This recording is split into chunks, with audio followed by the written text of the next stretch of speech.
राम राम। मैं तने पाप मोचनी एकादशी के बारे में बताऊं हूँ।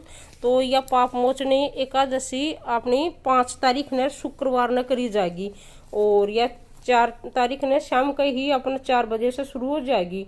तो मैं तने की कथा बताऊं हूँ। तो यह कथा ते सुन लो और तने एकादशी को व्रत करना जरूरी है। और ऐसे करने से यह है कि भाई कोई की शरीर साथ नहीं दे तो वो न भी करे तो कथा कथा सुन लो वीडियो में। और वीडियो लाइक करियो, शेयर करियो और कोई भी कथा चाहे तो वीडियो में मिल जाएगी ताने। अब मैं ताने कथा बताऊं हूँ। धर्मराज युधिष्ठिर बोले, हे भगवान, मैंने फागुन माह की शुक्ल पक्ष की एकादशी का महात्म सुना। अब आप चैत्र माह के कृष्ण पक्ष की एकादशी के बारे में बताइए। तो कृष्ण भगवान बोले, हे राजन, मैं एक समय मानधाता के लोमस ऋषि से ऐसा ही प्रश्न पूछा था। तब लोमस ऋषि ने उत्तर दिया, हे राजन, चैत्र माह के कृष्ण पक्ष की एकादशी का नाम पाप मोचनी है। इसके व्रत के प्रभाव से मनुष्य के अनेक पाप नष्ट हो जाते हैं। इसकी कथा इस प्रकार है। प्राचीन समय में एक चित्ररथ वन में अप्सराएं वास करती थी। वहाँ हर समय बसंत रहता था। उस वन में एक मेधावी नामक मुनि तपस्या करते थे।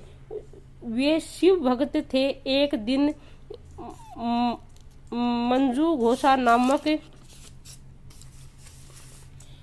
एक अप्सरा उनको मोहित करने के लिए सितार बजाकर मधुर गाने गाने लगी। उस समय शिव के शत्रु अंगन कामदेव भी शिव भक्त मेधावी मुनि को जीतने के लिए तैयार हुए। कामदेव ने उस सुंदर अप्सरा के भ्रू को धनुष बनाया। कटाक्ष को उसकी प्रचंडता डोरी बनाई। उसके नेत्रों को उसने संकेत बनाया और कुचों को कुरी बनाया। उस मंजू घोषा अप्सरा को सेनापति बनाया। इस तरह कामदेव अपने शत्रु भक्त को जीतने को तैयार हुआ। इस समय मेधावी मुनि भी युवा तथा हष्टपुष्ट था। उन्होंने यज्ञोपवीत तथा दंड धारण कर रखा था। उन मुनि को देखकर मंजू घोषा ने धीरे धीरे मधुर वाणी से वीणा पर गाना शुरू किया। मेधावी मुनि भी मंजू घोषा के मधुर गाना पर तथा उसके सौंदर्य पर मोहित हो गया।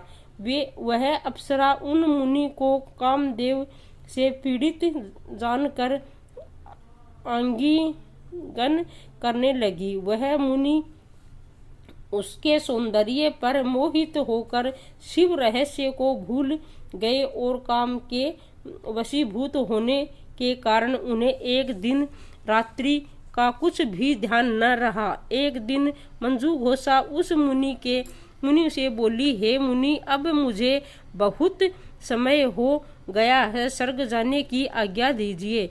उस अप्सरा के ऐसे वचन सुनकर मुनि बोले, हे सुंदरी, तू तो आज इस संध्या को आई है, अभी प्रातःकाल तक ठहरो। मुनि के वचनों को सुनकर वह उसके साथ रमण करने लगी और बहुत समय बिता दिया। फिर उसने मुनि से कहा, हे मुनि देव, अब आप मुझे स्वर्ग जाने के आज्ञा दीजिए। मुनि बोले, अरे अभी तो कुछ भी समय नहीं हुआ है, अभी कुछ और देर ठहरो। इस पर वह अप्सरा बोली, हे मुनि, आपकी रात्रि तो बहुत लंबी है। अब आप सोचिए कि मुझे आपके पास आए कितने समय हो गया। उस अप्सरा के वचनों को सुनकर मुनि को ज्ञान प्राप्त हो गया और समय का विचार करने लगे। जब रमण करने का समय का प्रमाण 78 साल 7 माह और 3 दिन ज्ञात हुआ तो उस अप्सरा को काल काल का रूप समझने लगे। वह महान क्रोधित हुई और तप नाश करने वाली अप्सरा की तरह देखने लगी। उनके अंदर कांपने लगे और इंद्रियां व्याकुल होने लगी। वह मुनि उस अप्सरा से बोले, हे दुष्ट, मेरे तप को नष्ट करने वाली, तू अब मेरे श्राप से पिशाचिनी बन जा, जो हो जा। तू महान पापिनी और दुराचारिणी है, मुझे धिक्कार है, तुझे धिक्कार है। उस मुनि के श्राप से वह पिशाचिनी हो गई। तब वह बोली, हे मुनि, अब मुझ पर क्रोध तो त्याग कर प्रसन्न हो जाओ और इस श्राप का निवारण कीजिए। तब मुनि को कुछ शांति मिली और पिशाचिनी से बोले, हे दुष्ट, मैं श्राप से छूटने का उपाय बताता हूँ। चैत्र माह के कृष्ण पक्ष की जो एकादशी है, उस का नाम पाप मोचनी है।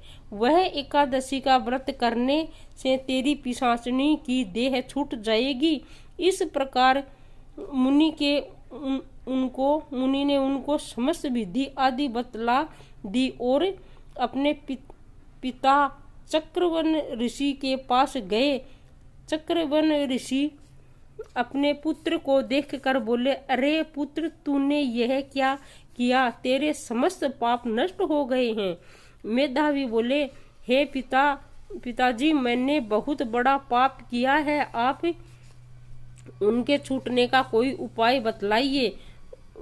चव्यवन ऋषि बोले, हे तात, तुम चैत्र माह के कृष्ण पक्ष को पाप मोचनी नाम की एकादशी की विधि तथा भक्ति पूर्वक व्रत करो। वचनों को सुनकर मेधावी ऋषि ने पाप मोचनी एकादशी का विधि पूर्वक उपवास किया। उसके प्रभाव से उनके समस्त पाप नष्ट हो गए। मंजू घोषा अप्सरा भी पाप मोचनी एकादशी का व्रत करने से पिशाचिनी की देह से छूट गई और सुंदर रूप धारण करके स्वर्ग को चली गई। लोमस ऋषि बोले, हे राजन, इस पाप मोचनी एकादशी के प्रभाव से सब पाप नष्ट हो जाते हैं। इस एकादशी कथा के श्रवण व पढ़ने से 1000 गोदान करने का फल मिलता है। इस व्रत के करने से ब्रह्म हत्या करने वाले, अगम करने वाले आदि के पाप नष्ट हो जाते हैं और अंत में स्वर्ग हो जाते हैं।